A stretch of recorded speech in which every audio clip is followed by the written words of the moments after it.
Hari ini, ketika saya kembali menyerahkan dan mendedikasikan seluruh kehidupan dan keberadaan saya kepada Tuhan, Roh Kudus membawa saya untuk kembali menyadari bahwa saya adalah miliknya. Saya sudah mati bagi dosa dan sekarang saya hidup hanya bagi Allah. Roma 6 ayat yang ke-11. Sudah seharusnya saya menyerahkan seluruh keberadaan saya untuk berfungsi sebagai senjata kebenaran di tangannya. Roma 6 ayat 13. Setiap aspek kehidupan saya seharusnya berfungsi sebagai senjata kebenaran, termasuk aspek keinginan dalam kehidupan saya. Seringkali aspek keinginan dalam diri manusia justru menghambat dirinya untuk hidup hanya bagi Tuhan. Tetapi firman dalam kitab Galatia 5 ayat yang ke-24 menyatakan, barang siapa menjadi milik Kristus, ia telah menyalibkan daging dengan segala hawa nafsu dan keinginannya. Aspek keinginan manusia yang tadinya berfungsi sebagai senjata kelaliman yang membuat kita keluar dari jalan-jalan Tuhan akan menjadi senjata kebenaran ketika kita menyerahkannya kepada Tuhan. Memang untuk hidup memperkenan hati Tuhan tidak dapat kita lakukan dari kekuatan diri sendiri. Bahkan untuk menginginkan hal-hal yang menyukakan hatinya juga tidak dapat kita lakukan dari kekuatan diri sendiri. Namun saya bersuka cita karena atas kehendaknya sendiri. Ia telah menjadikan kita oleh firman kebenaran dan Dia memberi kita keinginan serta kemampuan untuk melakukan hal-hal yang menyenangkan hatinya. Yakobus 1 ayat yang ke-18 dan Filipi 2 ayat 13. Roh saya berkobar-kobar ketika membaca dan merenungkan firman ini.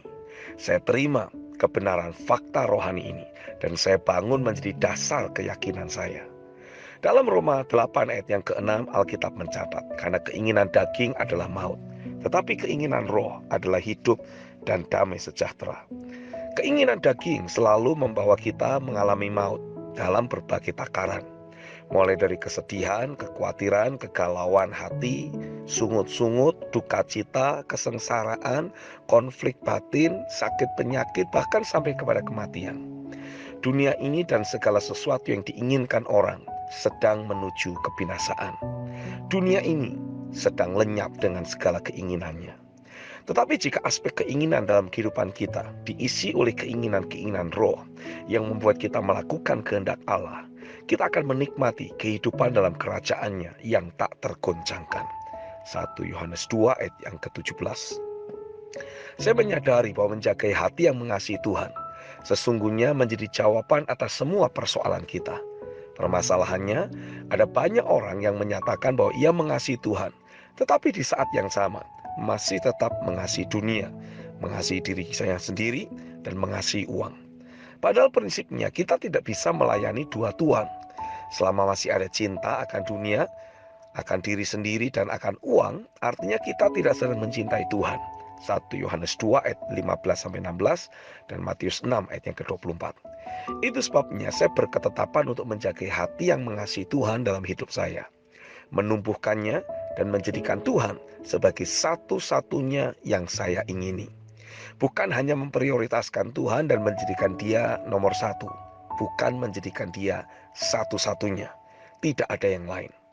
Roh Kudus menuntun saya untuk belajar banyak dari Mazmur pasal yang ke-73 yang ditulis oleh Asaf, dan bagaimana ia menjadikan Tuhan sebagai satu-satunya yang ia inginkan. Asaf memulai Mazmurnya dengan menceritakan bagaimana ia mengingini begitu banyak hal yang dimiliki oleh orang-orang fasik. Mazmur 73 ayat 3-12. Bahkan ia merasa kesia-siaan karena telah mempersembahkan hidupnya bagi Tuhan, karena keberuntungan-keberuntungan yang dia lihat terus dinikmati oleh orang fasik. Mazmur 73 ayat 13-14. Tetapi ketika ia tetap memposisikan dirinya untuk dekat bersama dengan Tuhan, Mazmur 73 ayat yang ke-23, ia mendapati bahwa ternyata segala keinginan yang lain selain mengingini Tuhan, ujungnya menuju kepada kebinasaan. Dalam ketidaktahuan dan kepahitan hati Asaf, ia tetap dekat Tuhan dan Tuhan memegang tangannya, menuntunnya dengan terus memberikan nasihat melalui pekerjaan firman dan rohnya, serta membawa Asaf naik dalam kemuliaannya. Sehingga akhirnya Asaf memahami harta yang sesungguhnya adalah Tuhan sendiri. Bahkan Asaf dapat menyatakan bahwa tidak ada hal lain yang ia ingini di dunia ini. Yang ia inginkan hanyalah Tuhan saja. Tidak peduli dengan kondisi yang ia alami sebagai fakta dan data. Tetap ia hanya menginginkan Tuhan saja. Mazmur 73 ayat 25-26. Dari kitab Mazmur pasal 73 ini, saya kembali disadarkan bahwa memang dialah harta yang paling berharga dalam hidup saya. Saya berdoa pekerjaan roh dan firman-Nya terus mencetak hati dan keberadaan saya untuk tidak lagi mengingini hal lain selain mengenal Tuhan dan mewujudkan isi hatinya. Amin.